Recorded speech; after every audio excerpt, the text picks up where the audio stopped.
Maps I find cool. The Scottish Highlands, the Appalachians, and the Atlas are the same mountain range, once connected as the Central Pangaean Mountains. No way, how did I not know that yet? So back when the continents were all stuck together,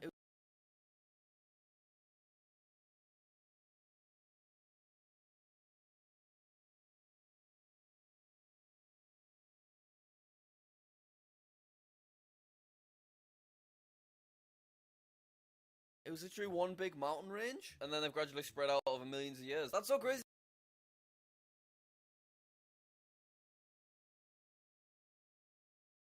To think about the mountains in the Scottish Highlands being connected to the mountains over on Western Africa. A 16th century map of Nicosia, Cyprus, and the city from above. Oh cool, so obviously there's a circle right here, and then still 400 years later, very clear evidence of that same circle. So I've gone ahead and found it on Google Maps, and you can still see a very, very clear circle. Look at that. Apparently they were originally built as castle walls, but these days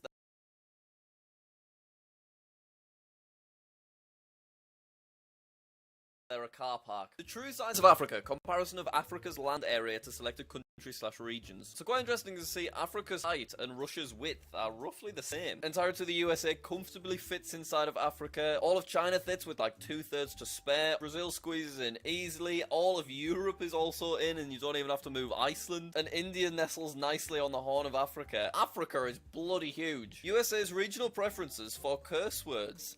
Asshole. I'm sorry, I literally just laughed at the word arsehole on a map. I just didn't expect it to be there. So the warmer the colour, the more comfortable that area is with using the word arsehole. So you can see the deep south, as expected, people are not up for it. They're much more strict about curse words. Okay, I don't know if I'll be able to say every word without getting demonetized.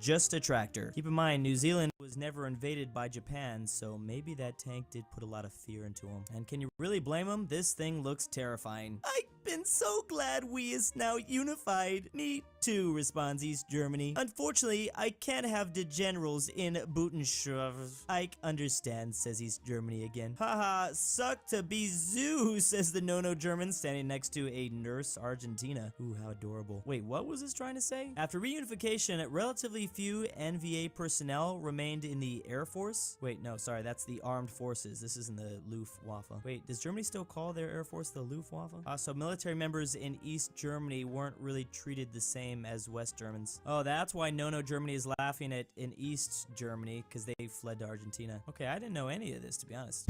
You traitorous scum! Dad, what are you doing here? You're getting defunded and butt beaten right now. Wait, no! This is right outside the FBI headquarters. Wait, is that a Mamlukian flag? Wow, they're in agreement? I hope Morocco's okay. Gringos actually unidos, says Mexico. Also like the reference to the dead seal on top of Canada's head. Yeah, so Washington, D.C. wasn't going to treat it too nicely. Well, the reference to Morocco is because Morocco is the whole, like, hell thing. They're supposed to be... Yeah, the Estados has finally unidos? Germany's singing a little song to themselves. Salutations, Kraut. UK walks away and Germany's confused. Kraut? Grabs a mirror and looks into it. Oh my god. I guess the name finally makes sense now. Why didn't I see it before? You could say Kraut or sauerkraut. I guess this word started after World War I. But this comic is referring to the fact that in German, Kraut actually means cabbage. So that was what was in the mirror. You can see why the Germans were confused about this before. Paul, me and the boys want to throw around the pigskin, but we ain't got no football. You got one? Yeah, I got a football. It's in the junk closet. Got ya, says Texas. Look, y'alls, I got the football. Texas, ain't it supposed to be round? Excuse me, but which one of us knows how to read good? The line didn't include good, but I just felt it. It needed to be said. Paul says, I was illiterate, says not Kansas. Gotta love illiterate Arkansas. Dag nabbit, it's one of them digital footballs. Need a password. Any ideas, fellas? We need an 8-letter word. Now, I can't spell, but I know some of these letters. But I know all the letters. Okay, whatever. And it seems to me we ain't got but one. Oh, them others are what you call numbers. And words ain't got no numbers in them. I don't think I can do this with a straight face. God damn it, you're right. It's okay. I was born in Alabama, lived in Texas, family's in Texas. I think I can do this. All right, boys, go long. I throw like a damned rocket. Hut, hut, beep, beep, beep, beep, beep, beep. Oh, boy. This was such a brilliantly written comic. I am, like, in shock. I don't know why that was so funny to me. I love the whole gang here, too. Alabama, Oklahoma, and Arkansas. Of course, Texas as the leader of this, like, Southern Avengers. Can we get more of this storyline? Just like the Southern states getting themselves into more and more trouble like this. And there's actually meaning behind this, too. For 15 years, the code to launch for the U.S. nuclear arsenal was actually 0000. The ability to launch is actually called nuclear football. Something tells me this is kind of a problem. Just 8 zeros? I don't know what's worse, that password or just 1, 2, 3. I really love this one. Look at this crap. A, says Canada. U.S. just won't shut up about burgers. Can't you fix them? Want oil now? Need 7th burger. U.S. shut up or we aren't going to whack Donald's. Says the papal state thinking to themselves. I know now. I must banish the evil within through exercise. I thought you said exorcism, eh? This works too. Bye-bye. Whatever gets the job done. I'm pretty sure that's gonna keep them going. Maybe just put like a barrel of oil in front of America and they'll be good. What's the difference? 1956. Ha! Old CCCP no more. Time for new and improved CCCP. Change is coming. Hurrah! This means Poland can do socialism myself, right? You know, without constant surveillance? Oh. I guess not. Now listen, am second biggest in Eastern Bloc, you pumped enormous amounts of monies into our economic ties. Our industries are so connected that it would ruin the both of us. If we conflict, you'll probably be able to oof me, but yourself will never recover. You will kiss dream of being able to compete with USA goodbye. So I'm demand that you put this gun off my face before you do something terrible and irreversible. But you still communist, right? Says the USSR. Oh, of course, but I'm Polish communist. Communism made by Poles. So please, take back your un-Polish advisors. Hurrah! Does this mean Hungary can make own political decisions too, right? Yes for independence, yes for freedom, down with communism! Gets whacked into oblivion by the USSR. Poland knew how to play their cards right. Hungary did not exactly have the same leverage, I guess you could say. So this is referring to the Hungarian Revolution of 1956, and as we saw, this didn't go too well for these people. So Poland had something similar happen in that very same year, but it was much less dramatic. Trained of 100 times. Oofed many enemy clays. I think this is Poland. Now is time of greatest fight. Oh, it's the Soviet Union. Who they're gonna fight? Oh, this epic climax wasn't so epic. It was actually pretty anticlimactic, if anything. The Soviet Union had done many montages of training, and yet it was all for nothing because the big bad guy pretty much just oofed himself. Man, I thought this movie was gonna have an epic conclusion, too. India stands with friend and ally America. India stands with friend and ally Japan. India stands with friends and ally West Punjab and North Punjab. Hey, wait a second. India stands with friends and allies Israel and the Palestine. India stands with friend and ally Qatar. Back to work. Oh, and they also stand with the rest of the Gulf clays. India stands with friends and allies Russia and Ukraine. Buy Russian gas, please. India stands with friends and allies with every other clay that I don't have time greeting individually.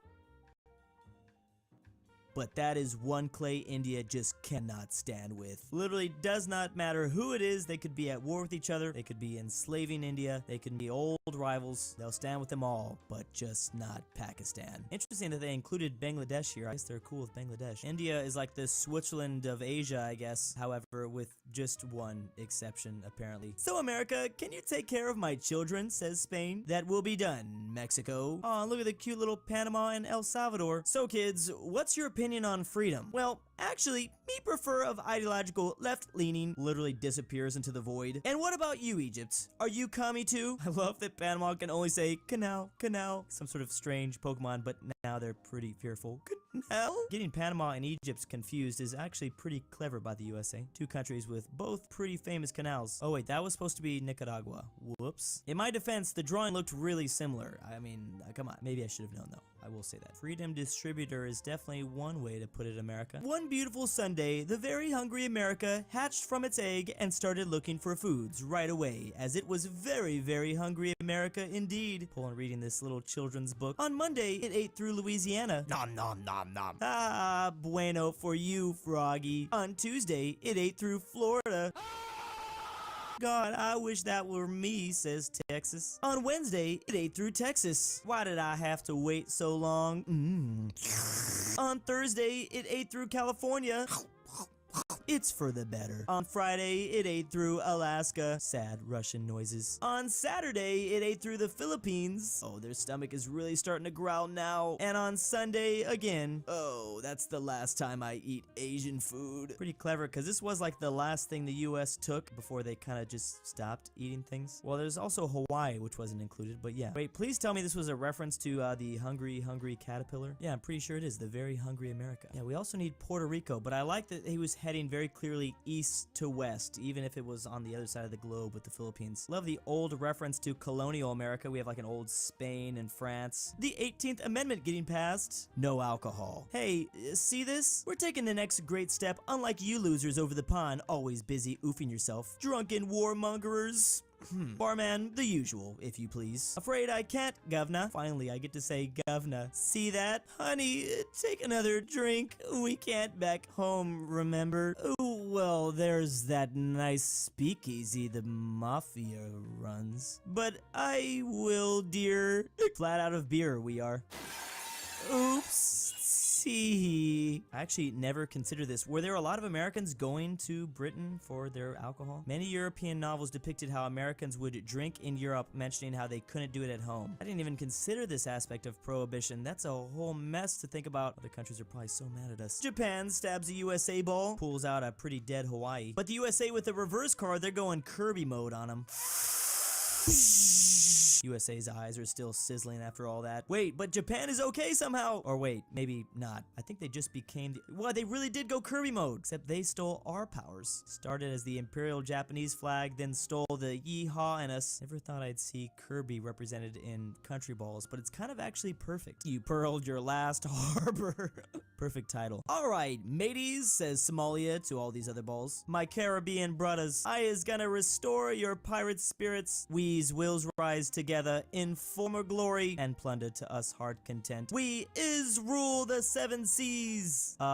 Sir, I'm gonna have to ask you to leave the children alone, says the USA. Sir, if you don't leave soon, I'm gonna have to place you under arrest. Oh, it was all part of their imagination the entire time. Maybe Jamaica had something to do with it, the fumes or something. Don't talk to such strange men, son. But Dad, didn't you start this whole pirate thing? Very clever. It would be Somalia that tries to bring this whole thing back. But yeah, a little creepy. Maybe just stay away from the kids. They're pirates, all right, just of the Horn of Africa. Like I said at the very beginning, don't miss out on these country balls. They're only here for a limited time. I really think these are some of my favorites that I've ever created. And big thanks to Twick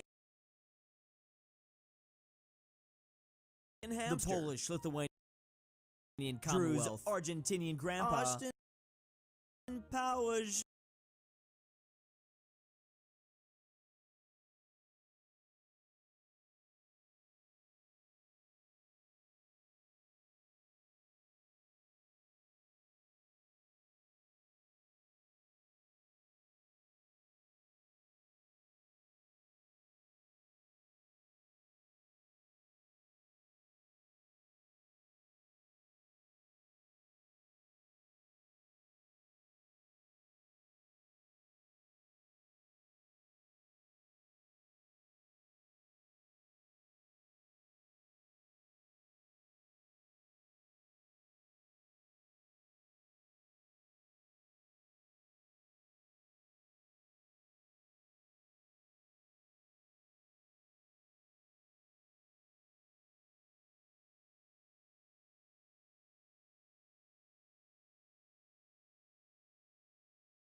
We're finally bringing you the ROM hack. This is one I wanted to play for.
A map showing the largest minority group in Italy, 2004 compared to 2020. So almost 17 years ago, there were a lot of Moroccans up in the north, as well as a ton of Albanians. The Albanians were literally taking over this country. There's also a little bit of Ukraine and either Romania or Chad. I'm gonna say Romania. Of course, there were a lot of Germans up here since that's like the closest spot they have to Germany. But when you compare that to 2020, I don't even know what happened. Pizza Land is literally being taken over by vampires as we speak. There are some Moroccans and some Albanians here in the north. A lot of Indians still flocking.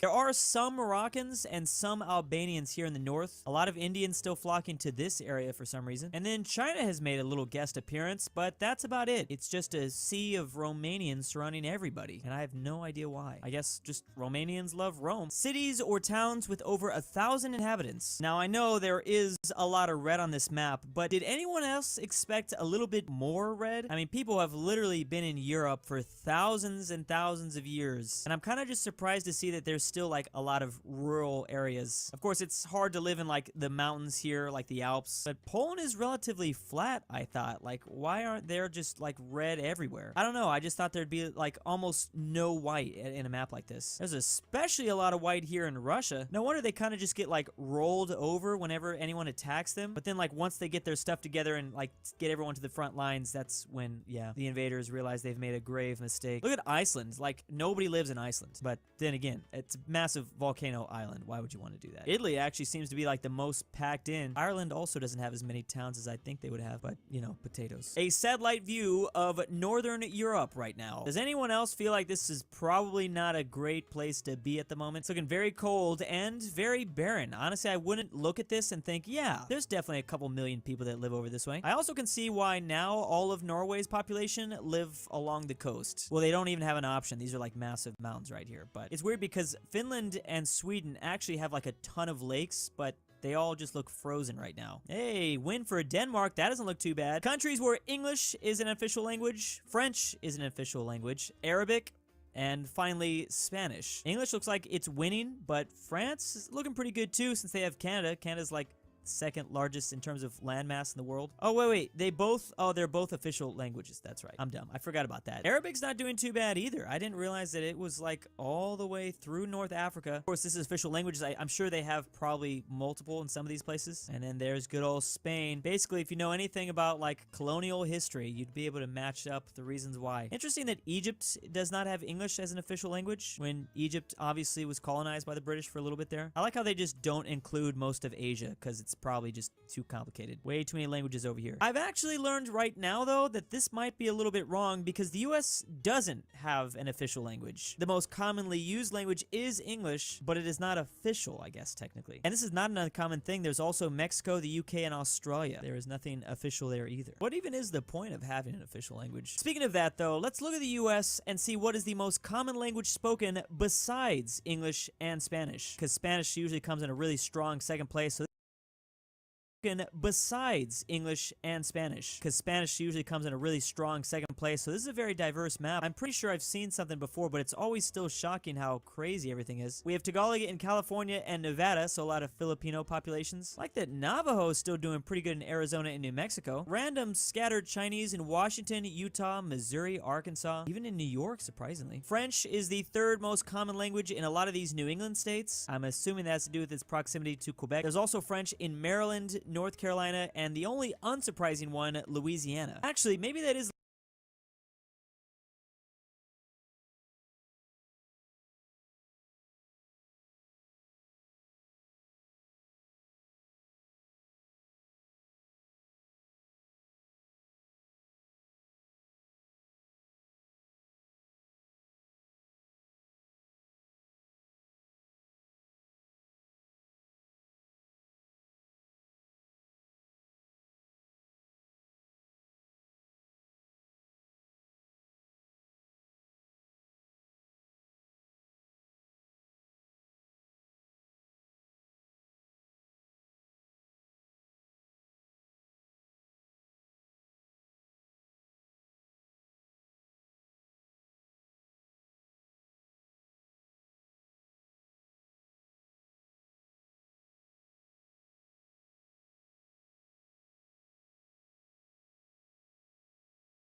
a little bit surprising. I would think French, Louisiana, would be the second most popular language with that whole Creole thing they got going down there. Whole lot of Vietnamese in the South, Texas, Oklahoma, Mississippi. We got Korean in Alabama. I knew I loved K-pop for a reason. Did my Korean brothers and sisters also love my birth state? Wait, maybe I shouldn't make any reference to siblings here. What is Pennsylvanian Dutch? Is that a mixture of like the Pennsylvanian accent and Dutch? Surprising amount of Portuguese over here in Massachusetts, Rhode Island, and Connecticut. Also some more native languages. Yeah, so this is pretty cool. Non-black majority regions in Africa. So unsurprisingly, from that map that we saw earlier, the Arabic-speaking countries don't have a lot of that population. But I really like that this map is broken down by like subdivisions, not just the country as a whole. So as you can see, there are still some of these populations, except they're more closer to the Sahara Desert. Like Egypt, it's all in the south here. And then we go through the rest of the continent, and that is not the case except when we get down to the very tip point of South Africa. And that probably has to do with the British colonization there too. I actually didn't even know that this was still a thing. I thought they wouldn't still be the majority. What's going on with these islands too? I don't know anything about these islands. The most isolated cities in the world. Starting off in Greenland with the city of Nuuk. Is that how you say that? That's unsurprising. I'm pretty sure all of Greenland really only has one city, doesn't it? And there's only 17,000 people that live there in the first place. So I don't even know if there's very many towns at all that are over 1,000 population. I bet you'd know. Oh, I guess I'm wrong about that. The second most populated city has 5,000. And then there's a couple more with just a few thousand. But yeah, there's really only 13. And then here are all the towns and cities with under 1,000 population. Okay, there's only 30. Look at all the settlements with under 100 people living in it. This is crazy. I actually don't know what's more surprising. The fact that like nobody is really living in Greenland, or that this many people are living in Greenland. In South America, we have this city, which is in Peru, which just like on the surface, that looks really shocking. Like it looks pretty close to the middle of the continent. Obviously, there's a lot of people that live over here. But then when you consider a lot of Brazil's population is coastal, you know, this whole Amazon, it's kind of hard to live in that. Then a lot of Peruvians also live along the coast here. And then I'm guessing it's the same thing for Colombia and Venezuela. They're probably up here in the north. That's what makes this so distant from everything. Then, of course, there's Perth, Australia. I knew about that. And I'm never going to be able to pronounce this city in Russia, so thanks for that. Those damn Russian names strike again. I always underestimate just how large Australia is. It's pretty much the size of the US. It's like if the US only had LA, and then there was just like nothing but a big desert, and then there's like Miami and New York. Isn't that how you would pretty much describe Australia and the distance where Perth is? Countries with no official animal, or in other words, the normal countries. Why do we have to have an official animal? I don't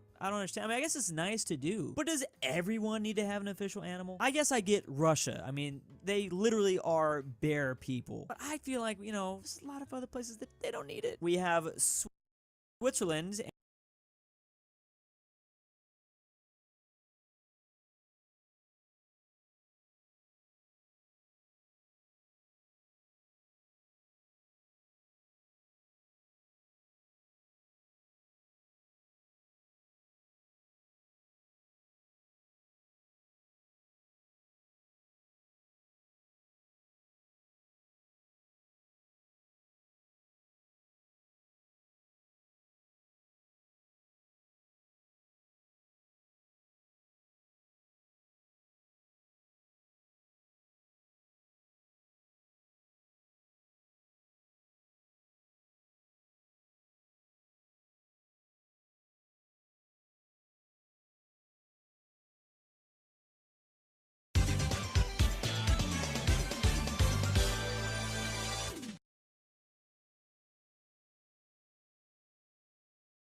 Part 1.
Which New York City restaurants are most likely to have mice or rat violations?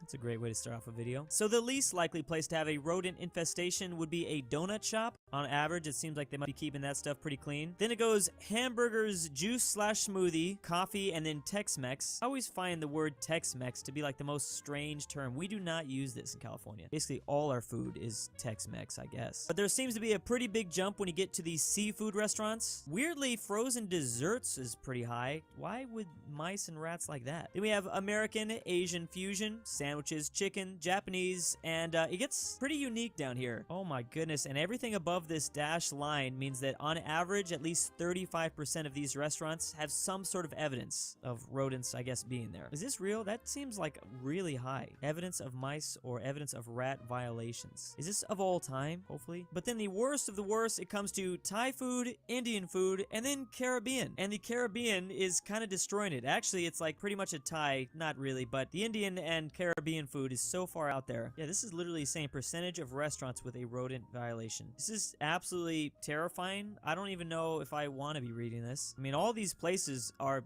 pretty high, just kind of in general. I think I'm just gonna exclusively eat at donut shops from now on. Although Ratatouille is one of my favorite Pixar movies. EU countries pushing to label nuclear power as green power. This might be one of the very few maps I've seen where it's not just Western and Eastern Europe divided. Generally speaking, when it comes to this stuff, like it kind of just goes down the same lines all the time. France is the big outlier though. They sent a letter to the EU requesting nuclear power be considered green energy. But then on the other side of things, the Baltics and Greece did not. They didn't go in line with all their fellow neighbors somewhat. Finland and Sweden disagreed. So I'm wondering like how much nuclear power are coming from some of these green states. Maybe that's why this is actually kind of a unique map. They can benefit from it somehow. I guess to be fair though, some of the blue countries want to name natural gas as green energy instead though. I feel like this topic has been coming up a lot lately. Percentage of population describing themselves as not religious. And this is focusing in on a very specific part of the world.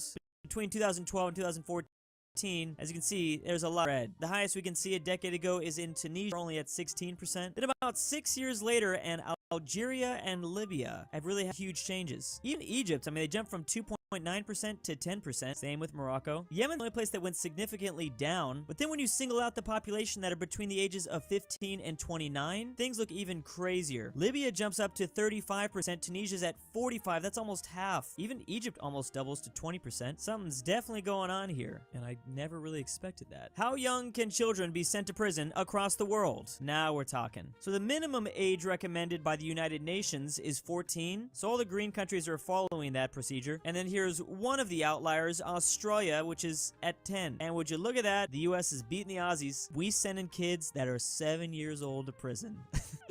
I don't know why that's funny to me. That shouldn't be funny to me. That doesn't sound right. There's differences, right? Between juvie and prison. I'm pretty sure you have to be like a really evil 7-year-old, though. Like borderline Satan. Okay, I just found out this map does include juvenile detention centers. They ain't just getting thrown in there with some 30-year-old foos. So that's actually making me think, like, Argentina, that's pretty high. You have to be 16 to be, like, incarcerated? I know some evil 12-year-olds. Clearly, these lawmakers have never been in a Call of Duty lobby. Africa is also mostly red, but then there is these two very strange outliers. Both former Portuguese colonies as well, so maybe that has something to say about it. Although Portugal was not following what their colonies was doing. I like this map a bit more because it breaks down the US states, even though it's still not that different. Here in the US, you don't even need to be 7 years old. You could literally be 0, like a month-year-old, and they throwing yo ass in the pen. Weirdly, except for some of these southern states, though. Look at Texas, Louisiana, and Mississippi. You don't see that very often. You gotta be at least 10. This is literally a first for me. I've never seen something like that from these states. California's still throwing those 0-year-olds in there. Well, if you live outside of the states and you're under the age of 12, hurry up, time's running out. Time to go out there and commit some criminal offenses. And if you happen to be in Germany, Denmark, Sweden, a lot of Central Europe, these countries have made it legal to escape from prison. Escaping from prison here is not a crime. I kind of like that law. Like, maybe they're making their incarceration centers so brutal and so tough to get out of that, like, yeah, if you do get your freedom somehow, well, you deserved it, because I don't know how you swam like 16 miles off this island and like fought a couple of sharks along the way. Now, I'm gonna assume that Sweden is not that Nordic country that doesn't even like fence around their prisons. I think that's like Finland. One of these countries in here doesn't even build like barriers. Technically, they could just like walk out. Yeah, Finland uses an open prison system. There are no gates or locks. Inmates come and go in their own cars. There's also internet access in their cell. What is this? Oh my god, send me to prison in Finland. They get to play in virtual reality. Finland is a different breed, man. Strange that I learned it's not illegal to try to escape from prison in Germany, but if you break any laws along the way of your escape, then yeah, they can charge you for that. Okay. Wind gusts in Europe over the course of the last 2.5 months. This is why, what's that called? Meteorology is so confusing. Like, this just seems absolutely unpredictable. No wonder they can't tell me if it's gonna rain tomorrow. And am I the only one that just realized that, like, when they say there's a 30% chance of rain, that doesn't mean that it's not gonna rain in your area. It is gonna rain in your area, except the spot that you're in, there's only a 30% chance that it will hit your spot. Does that make any sense? That took me years to understand. Here's a comic about how progressive tax works. 70% off this, please. Just a pile of money. This is not what goes down. This is false. The tax rate applies to all of your income. The way it works is when you get to a certain level, that's when the 70% starts to apply. So after, like, let's say 100,000. If you made 120,000, then that 20,000 is going to be taxed to 70%. How will I feed my family now? False. Taxes deprive you of your hard-earned money. Gonna just stay quiet. How will I buy my 8th Lamborghini now? You will probably never get a high tax rate if you haven't been born rich. And it looks like America for the last 100 years at least has done some sort of marginal tax rate of above 50%. If they could just teach these first 2 panels in like high school or something like that, I'm gonna assume that's gonna be pretty good for most people to know. Here's a map showing each star represent the capital city of each country. You can somewhat make out the continents here, but I never realize just how much these throw things off. It would look like this is a really densely compacted continent, but that's just the Caribbean. Same with the Pacific Ocean. All these places over here make it look like there's a lot going on when it's mostly just water too. Russia and China own a bunch of land over this way, so it looks really empty. Nobody puts their capital in the Sahara Desert in Africa, apparently. Kind of understandable. This would make kind of an okay flag, like an okay world flag. No, actually, this is overly complicated to make. Never mind. I don't think the Martians would be able to understand. This is Earth. Emperor Tiger Stars, map of the American Civil War. I've been watching Emperor Tiger Star since I was like in high school, like literally for 10 years. So the big thing about this, it's 1862, and I've always been surprised at how little progress the South really made. Like, it was kind of a big stalemate. Kind of reminds me of like World War I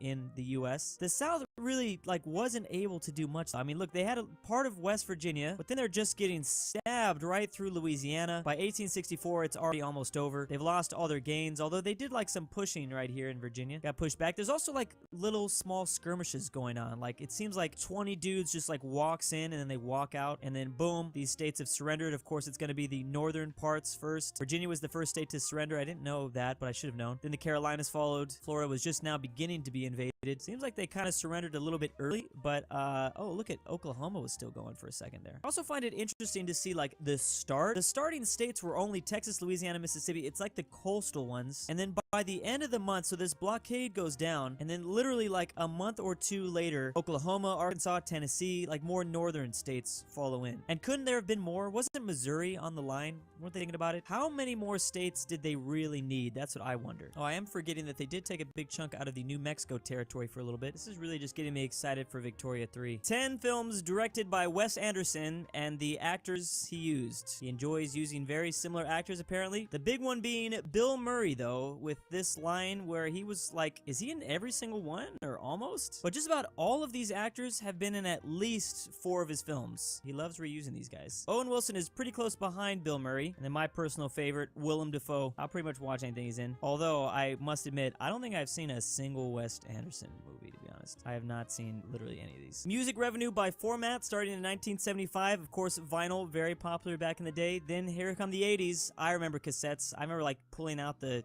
tape and like ruining all my cassettes. Then there's CDs. CDs in the 90s. Every decade had its like own little thing. While CDs actually lasted way longer than most of the other things. DVDs? Music revenue was made off of DVDs?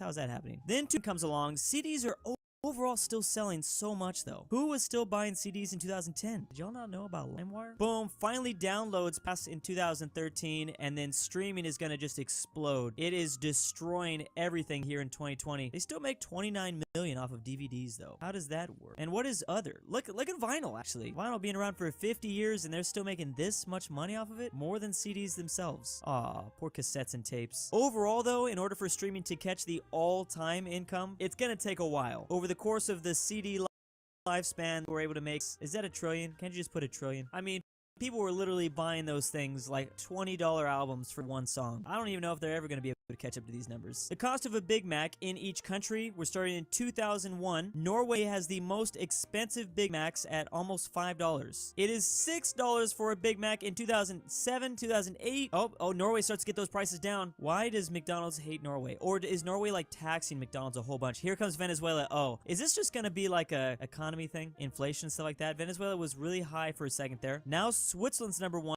Weird to see in 2018 it was cheaper than to buy a Big Mac in 2007. Venezuela, I think with their record now $8 for a Big Mac. Look how cheap it is in Russia. $2? Gotta go to Russia, just live off McDonald's. You could probably look into this and learn a lot about economies, but I don't know where to begin. That was interesting. Net growth during the pandemic out of the top 20 billionaires. So just doing all of them combined over the course of the last, what, 2 years? Not even, like 18 months. They were all able to obtain 85% more wealth. The big one being Elon Musk. His net worth increased by over 700%. I don't even know what he was doing during this time. I get Jeff Bezos. Everyone was buying off of that Amazon stuff. Bill Gates did alright. Not quite as good as some of these other players though. Warren Buffett got that old money, but he's still making it. The Lizard Man himself also kind of doing pretty alright. It really seems like it's being carried by like the big boys. The big boys is what increased a lot. Some of the other ones did okay, but it's like, you know, 30% besides these ones. Why didn't my net wealth increase by 700%? That's not fair. Percent of Asian restaurants with high Yelp ratings in major US cities. Now, I would assume that most popular Asian restaurants would probably be more close to the Pacific states. I mean, it's closer, easier to get to Asia from there. Portland doing pretty good. They got some good ones up there.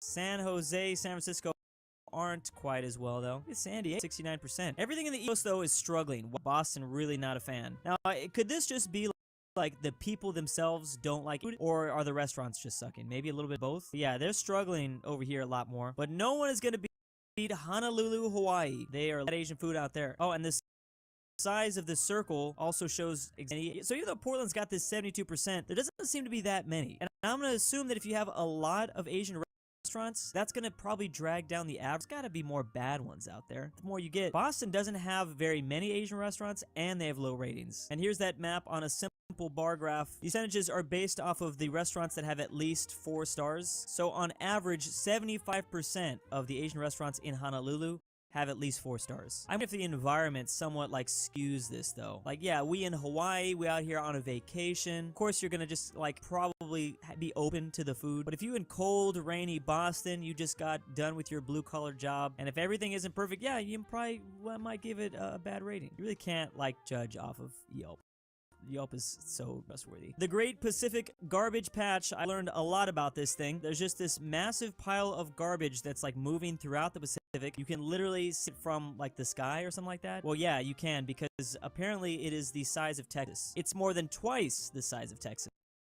Giant moon just orbiting the islands of Hawaii. Sure, Hawaii is probably constantly having to clean that up. Is it possible for the currents just to like slam all of it into like California's coast? Is that gonna happen one day? Needless to say, that would pretty much devastate all the beaches out there. But 46% of the total mass is made up of discarded fishing gear. So is that what's going on? Like they like release a couple nets, and then those nets slowly gather up all the plastic bottles and all our waste. 53% is mega plastics, 26 is macro plastics. I don't know what the hell that is. It's 80,000 tons of garbage though. How is there that much out there? I guess if you think about it, like how often we throw away things, like if you're in a project, we have to like keep track of all the things you throw away in like a week. I guess I can understand how like 80,000 tons got out into the ocean. 1.8 trillion pieces of plastic, and it's 1.6 million kilometers? How? Okay, this is getting wild. Is it just sitting out here off the coast too? I thought the current kind of moves it a bit. If we're lucky, like Godzilla will just slowly eat it all. And big thanks to the October patrons, Majestic Unicorn, Poppy. A universe where has been fully colonized. And a universe where China has been fully colonized. A universe where China has been fully colonized. And this is clearly taking place somewhere near World War II, or maybe just afterwards, since we have a Japanese-controlled Korea, as well as Manchukuo in this place. So Mongolia and this westernmost province is going to go to the Soviets. That seems very likely. What the French have to do is really just extend their former Indo-Chinese territory. They already had Vietnam and Laos, so they're just going to take a little bit of a bigger chunk out of the southern part here, and Germany's going to get a little dong. Now, I don't know exactly what Germany this is. This might be the no-no Germans, possibly, which is a scary thought. But then things get a little bit wild when the British just randomly take over everything else. I mean, I get they do have all of British Raj, and then they freed Tibet so they could have their own British Tibet, but this just seems a little bit crazy. I don't know who else they really could have put here, though. Maybe the US randomly get into territory, but I'm not sure if they would have really wanted to do that, if that would have made sense. I mean, they would have had the Philippines probably at this time, so perhaps you could have given them something over this way. There's also Portugal and Macau, so they might want to extend this a little bit. I'm just trying to think of like how you could make this look a little bit less unrealistic. I mean, could you imagine the naval capabilities the British would have to have in order to accomplish this? I know that they were pretty good, but those warships would have had to have been insane. But speaking of warships, this video is actually sponsored by World of Warships. Look at that! World of Warships, 400 million players and 5 different warship types. A huge start blowing some stuff up. Here's a universe. Canada rebelled from Great Britain instead of the 13 colonies. So as you can see, things have kind of swapped in North America, with the United States of Canada and the Dominion of America. This territory very clearly is still under control of the British Empire. I like how they did a little bit of Manifest Destiny though, just like Canada did, just not to the same extent as the Syrup people. After they got their independence, they really expanded west. They dipped down and stole Colorado away from America and got as west as Oregon and Washington. Love the inclusion of this Canadian flag. Looks like they've got a lot of French representation. Oh, I just now noticed that the British colonized Cuba. Maybe they stole that away from Spain in a war, or after they got beat back by the Canadians, they just felt like they had to get their confidence up somehow. Cuba was their rebound or something. And I love the inclusion of Texas. Would the British really care that much to take this stuff over? The British back in Europe probably had their sights set on Africa or far Asia at this point, and we have evidence that they did like to keep smaller countries around just to separate themselves from bigger powers. Afghanistan is basically this sort of buffer state to separate them from the USSR. So I wonder if Mexico would be too afraid to invade Texas themselves, just in case they upset the British. And I doubt the Canadians would really want that territory too. Like, doesn't seem like a very fun area to squeeze through. The Canadians might want to attack Mexico though. Maybe they could get like a straight line across, taking Nevada and just like northern California, keeping LA under Mexican control. Oh yeah, didn't even realize that Alaska is Canadian too. So the Russians sold this to Canada now, which makes a lot more sense. We don't have this crappy border guard that we have nowadays. Kind of odd that we just take this as a given that the US just have this random chunk of land out here that's not connected to anything else. I wonder, since the big power here is up in the north, does Canada really care that much about what's going on in South America? Would we see one of those countries strive like New Granada? New Granada has, I think, like Haiti and Puerto Rico. This is a fun map though. The ethno-linguist groups of the Austro-Hungarian Empire based off of a census from 2012. So because it still affects the region to this day, we can kind of imagine what an Austro-Hungarian empire that still existed would maybe look like. But it's kind of funny because just looking at a map like this really goes to show you why it wasn't able to just exist for very long. Just this random amalgamation of all these different languages and cultures. It's kind of crazy it even existed for as long as it did. We've got the Austro-Germans up here in the red, obviously next to Germany. Then all the Hungarians in the center. Little sprinkle of Czech over this way. Don't even get me started with the Baltics. We've got Croatian and Italian, Bosnian, Serbian. There's Romanians and Ukrainians and Polish. This is just all too much. Now, I would assume if this empire lasted longer than World War I, maybe it wouldn't be quite this divided. You know, it fell apart after that, and then like 100 years went by, and these places were all kind of divided. So this would have been 100 years later. I would assume it might not look this bad, but probably still pretty bad. A world without the Prophet Muhammad, or basically no Islam, and the year is 1863. Holy crap, and the borders look like this? I am disgusted. So there was no invasion into Europe, and I'm assuming there was probably just a lot more infighting, nothing like to unite these guys. Clearly this is also in some sort of Romance language, I guess because the Anglo-Saxons are pretty insignificant. There is no France, no Germany, no United Kingdom. The Swedes look kind of okay. I love how this is just called Island, which it actually isn't it in certain places. Wasn't it called Island for a second there? I'm sure there were people in Europe that just called it the Island, which is a lot more ominous. If you add a "the" to an island name, like, it's gonna sound scary. Look at this terrifying Macedonia. The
southern part of Italy and grabbing Carthage. This is basically just Carthage. Italy is here, and then there's Croatia, who's a really thick boy. Bulgaria is also looking pretty good. I gotta give this map credit. It's a lot easier just to like unite all the lands under a couple empires. This thing is really divided and disgusting, but that weirdly makes it maybe more realistic. But speaking of terrible border gore, let's go to the most famous for the worst border gore of all time. But this time the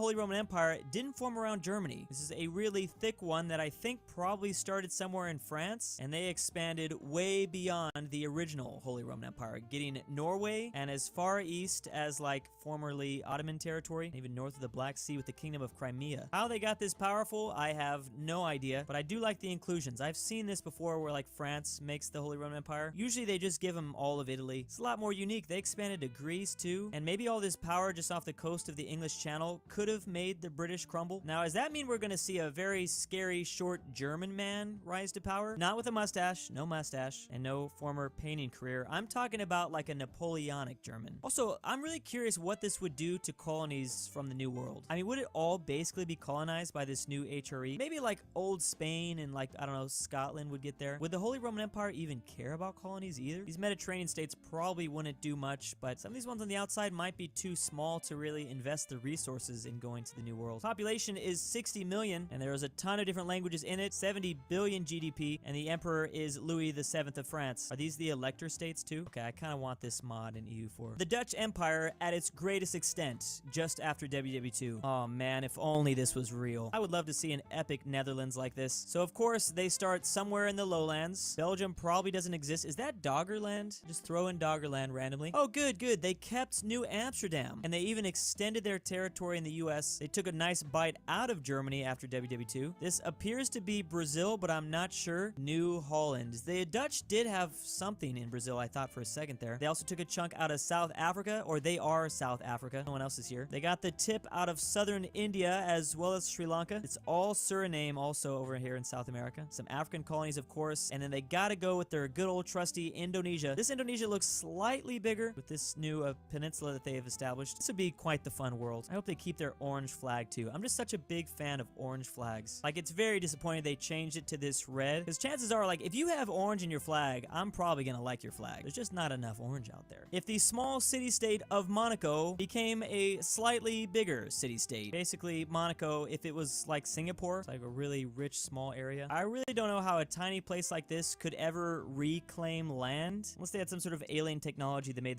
them really good at war, but let's still kind of play with this idea. So in the green is land existing before the 1300s, and as you can see, every century that goes by, they extend a little bit further and further out. They keep reclaiming land. Is this like the Dutch, basically? They weren't reclaiming this through war, they were extending out and defeating the sea, something like that. Honestly, I don't really care, as long as you change your flag. There are too many red and white flags just divided by the middle. Please, just change your flag. Why not throw some orange in it? A map where these ancient empires have basically conquered the known world. With the Romans at their greatest extent, the Han Empire also at theirs. Then we have a little bit of a divide in South Asia. The Kush people out here expanding though, and whatever the heck this is, like the old Mongolians. Crazy to think that, like, this could have definitely happened. Like, if all these places never really collapsed, civil wars weren't really a thing, these guys would have won the world over in chapter 1. Like, this would have made things a lot more simpler. It's already like 1984. This is like an ancient 1984. This is just like 1984. This is the Swiss thalassocracy. I don't even know what that is, but it sounds cool. Sometimes also called a maritime empire. It's a state with primarily maritime realms. So basically, if these weird mountain Alp people with their Yetis became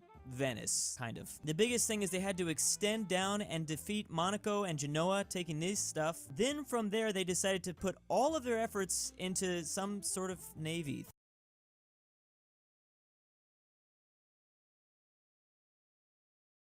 It's just a weird combination, thinking like mountain people becoming maritime. But okay, they grabbed up Corsica, Sardinia, and then these Spanish islands that Spain controls. They even have Algiers, which is Swiss controlled, and Tunis, and then somehow they stole this away from the Ottomans. Yes, I'm sure that's gonna be okay. Oh, islands over this way. I like that this isn't super ridiculous. I mean, it kind of is, but you didn't give them like all these different spots in Europe. Maybe this is a little bit like overboard, but everything else, okay. Maybe just go with Tunis. Do they need Algiers? This needs to have some sort of alternative technology here that they found in the Alps that made them really good at sailing or something. Sea warfare. Did they have that Greek fire? Maybe they discovered the Greek fire where they just like light the top of the water surface on fire. I don't really know what I'm saying, but seems like something like this probably wouldn't last very long. There's no way they last more than like 100 or 200 years. But just to have them like this for a second there would be kind of cool. The post was titled The Most Unlikely Empire. A Fallout universe in the Northeast USA. The year is 2300 AD, and here are some of the major factions: the Commonwealth of Minutemen, Gunners, Nuka World Raiders, Capital Boys. Oh, wait, Capital. I would have liked Capital Boys better, but alright. The Pit Raiders. I like these. And the Free States. But those were just the major factions. Here are all the factions. It's a lot more different. We've got the Super Mutants, some random settlers, raiders. Talk about border gore here. Ooh, what are these? Mothman cultists. Now that's a cool little reference. As someone who grew up in California, I had no idea who Mothman was, but I'd imagine in like a post-apocalypse universe, they're probably probably would be a lot of people worshiping Mothman. There's literally a Mothman statue. I mean, we're not even in the post-apocalypse, and there's people worshiping him already. That'd be a fun part of the video game. Like, you try to go over there, and these people, like,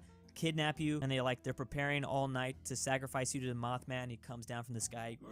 In a very different universe, we have the USA, or the United States of Arabia. Thy kingdom come, thy will be done. Their entire existence is based off of destroying the empire of Buddha, which is somewhere in India for some reason. They really want to take that out. There's also this Christian kingdom of John land down here. What do they feel about that? Ooh, Cleopatra's Egypt. And here are the individual states of Arabia. We have Cuba. Good to see that's nicely under our control. Then there's Qatar, a weird sideways Utah. Cereal, what the hell? Virginia in East Virginia. Finally, East Virginia is a thing. Washington Stan and Cornistan. That's basically Nebraska. Some of the regional issues include the Great Schism, runaway private Arabian mercenaries, Chinese fleet that's stuck in the Suez again, and the Carthaginian-Egyptian War. There's also a little Manhattan Project going on. I don't know what that's all about. Oh man, and just look at those beautiful flags. I almost didn't even realize that they're based off of, like, the Saudi flag, kind of. These are actually some pretty good flags. I don't know how, like, 9 of them were made, and they all look pretty good. I like that the stripes are still somewhat included. The design of this gun looks really good. I can't even tell which one is my favorite. Maybe this American banner or very original. Finally, here's a redesigned map of the 50 US states, except it was made by a European. And Europeans normally don't like straight borders, at least if we're talking about Europe. They don't mind drawing straight borders in the Middle East or Africa. I'm already for this. I've always thought we should just probably unite New England. These states are way too small over there. They deserve an update. This person is not a very big fan of Louisiana, unfortunately. That's gonna make my Creole brothers not very happy. Also not a big fan of KFC, apparently. KFC Empire is gone. I guess KFC can live on just through their fast food chain. Do they really need a state? I'm pretty sure Kentucky Fried Chicken is more popular than this state worldwide. Not a big fan of some of these other places like the Dakotas and Nebraska. Kansas is gone as well. Big old thick Missouri. I mean, if you think about it, these states do deserve to be a bit bigger since there's less population. Might as well make it grande. And speaking of grande, there is something called the Rio Grande. Dang, you divided up Texas. Also, the Texans probably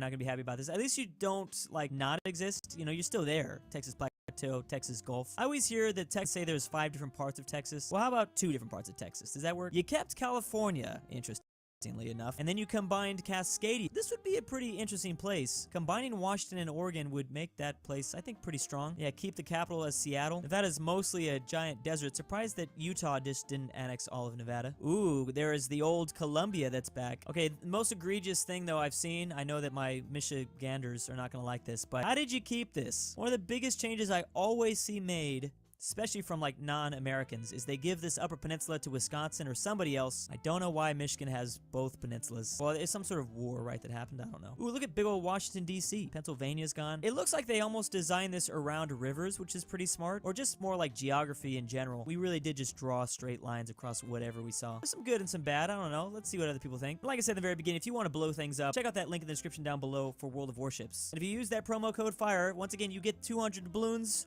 1 million credits.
Here's a fun fact. The Subway foot-long sandwich is actually a foot long. That might be obvious, but it wasn't always that way. Back in 2013, there was a viral photo of someone who took a tape measure to a Subway sandwich to show that it was actually only 11 inches in length, which led Subway to hilariously claim, quote, Subway foot long is a registered trademark and not intended to be an actual measurement of length, even though they had explicitly highlighted the fact that it's a foot long in their ads. Anyway, all of this led to a class action lawsuit, and as of 2015, Subway now requires that franchisees measure the bread that they serve to ensure that when you order a foot long or 6-inch sub, you're actually getting a 12-inch long or 6-inch long sub. Fortunately, that's all behind them. Surely Subway isn't hiding any other eyes from us that might— Breaking news. Subway's sandwich bread is not bread at all. It's not even serving bread. Subway's bread is actually too sugary to meet the definition of bread. Folks, I think we got ourselves a food theory episode.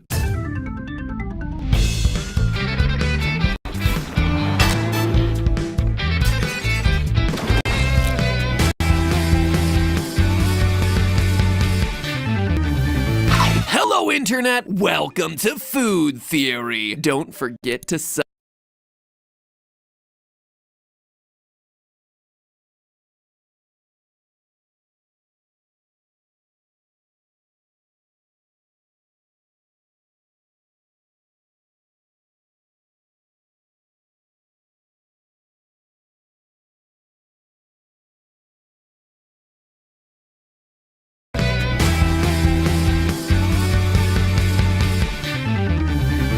Hello, Internet! Welcome to Food Theory! Don't forget to sub. Theorists, today we're having a cold-cut convo about Subway, the world's largest quote-unquote sandwich chain. And I'm putting sandwich in quotes here because, as anyone who's tried the entire menu already knows, Subway is really just an amazing cookie store masquerading as a sandwich restaurant. Because seriously, those things are delicious. In all seriousness though, recent events have thrown Subway's status as a sandwich chain into question. If you've watched Food Theory's definitive episode on what makes a sandwich, then you know the following must be true. A sandwich must legally— Here's a fun fact. The Subway foot-long sandwich is actually a foot long. That might seem obvious, but it wasn't always that way. Back in 2013, there was a viral photo of someone who took a tape measure to a Subway sandwich to show that it was actually only 11 inches in length, which led Subway to hilariously claim, quote, Subway foot long is a registered trademark and not intended to be an actual measurement of length, even though they had explicitly highlighted the fact that it's a foot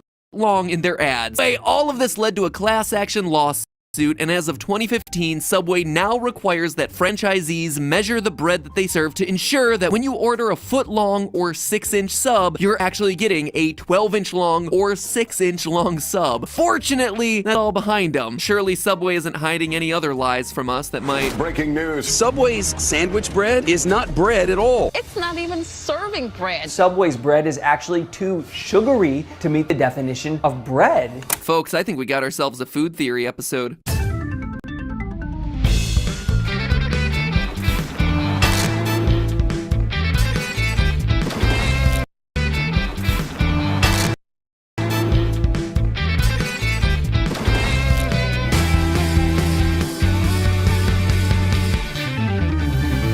Hello, Internet! Welcome to Food Theory! Don't forget to sub. Theorists, today we're having a cold-cut convo about Subway, the world's largest quote-unquote sandwich chain. And I'm putting sandwich in quotes here because, as anyone who's tried the entire menu already knows, Subway is really just an amazing cookie store masquerading as a sandwich restaurant. Because seriously, those things are delicious. In all seriousness though, recent events have thrown Subway's status as a sandwich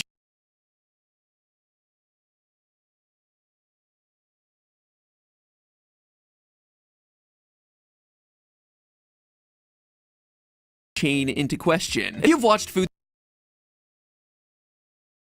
Theory's definitive episode on what makes a sandwich, then you know the following must be true. A sandwich must legally consist of 2 pieces of bread. Of course, sub sandwiches are a bit problematic because they're served on a single split roll. Personally, I could go either way on that one, but I don't write the sandwich rules here, people. I just meticulously research them. Besides, I'm not here to split hairs about split rolls when a far more shocking revelation about Subway has recently come to light. Their bread may not actually be bread. Reportedly, Subway's famous 9 9-grain multi-seed, 9-grain wheat, Italian herbs and cheese, Italian white, hearty Italian, and honey oat bread varieties aren't actually bread at all. At least that's according to one ruling from the Supreme Court of Ireland. Okay, so I'll be honest, a couple weeks ago when I first saw this article appear in my feed, I dismissed it as clickbait. I mean, it is a huge accusation. Subway's bread isn't bread. It sounds insane. It sounds, well, honestly, it sounds kind of like a title of a food theory episode. But the algorithm definitely has me pegged as a sandwich boy, and I kept getting served this particular article again and again and again to the point where I just had to read it. And let me tell ya, the Irish Supreme Court makes some really interesting and important points about bread classification. And not only does their decision affect Subway restaurants, it could affect a whole lot of other foods and people and companies out there. But never fear, theorists, we're getting to the bottom of this doughy dilemma right now, because we need answers with a capital K. Does Subway actually serve bread, or have they been lying to us all these years? And if it's not actually bread, then what kind of unholy creation have they been feeding us? Now, let's start off by acknowledging that this isn't the first time Subway has gotten into trouble over their bread. Fun fact, if you go to Subway's own website, they have a page where they document all the changes that they've made to their bread products. According to Subway themselves, in 2014, they, quote, increased whole grains and removed caramel coloring from 9-grain wheat bread. Each 9-grain footlong now contains 100% of the whole grain requirement recognized by the Whole Grains Council and the Whole Grain Stamp, end quote. Let's just take a moment to appreciate the marketing spin that we just witnessed in that second sentence there. See, the Whole Grains Stamp that Subway is so proudly promoting actually has a few different levels. If there's some whole grains in your food, you might be allowed to display the basic stamp. If over half the grains in your food is whole grain, you get to use the 50% plus whole grain stamp. And if your food contains all whole grains, then you earn the coveted 100% whole grain stamp. Now, from Subway's blurb about their 9-grain footlong, we can see that their 9-grain bread has qualified for the 100% whole grain stamp, right? Wrong! They're tricking us with language. Subway is cleverly disguising the fact that they merely added enough whole grain to their recipe in order to qualify it for the 50% plus stamp by saying that their bread now contains 100% of the whole grain requirement for that 50% stamp. Now, why would Subway care about inflating the appearance of whole grains in their bread? Honestly, because it gives them the appearance of being healthier. The term whole grain means that every part of the grain seed, the bran, germ, and endosperm are all ground into the flour. Whole grain flour therefore contains more fiber and nutrients than other flours that don't include every part of the seed, and health-conscious individuals seek out whole grain products as a result. The cost of being the healthier option, though, is taste. So basically, Subway is trying to get the street cred of being super healthy while maintaining that sugary, tasty bread that gets people coming back for more. You could say that they're trying to have their cake-like bread and eat it too. The caramel coloring, the name 9-grain bread, even the messaging around changes to the recipe are all designed to present Subway's sandwiches as being healthier than they actually are. And Subway is by no means the only one doing stuff like this. Here's a food theory smart shopping tip for you. If you actually care about having whole grain bread or just healthier bread, make sure you're buying bread that's labeled as whole grain, which is a label based on how much of it is actually made from whole grains, and not just settling for multi-grain bread, which is a misleading marketing term that sounds healthier but doesn't actually tell you anything about how much grain content the bread actually has. So as it turns out, Subway has a weirdly rich history of bread-related controversy. They've lied about the ingredients in their bread, they've lied about the length of their bread, and now here in 2020, they might even be lying about it being bread in the first place. Which leads us to the question that brought us here today: why is the status of Subway's bread up for interpretation? What's Ireland got against delicious bread? What horrific thing have they uncovered about Subway? Well, what it comes down to in this case is our old friend, tax law. See, in Ireland, they have something that's called a VAT, a value-added tax that's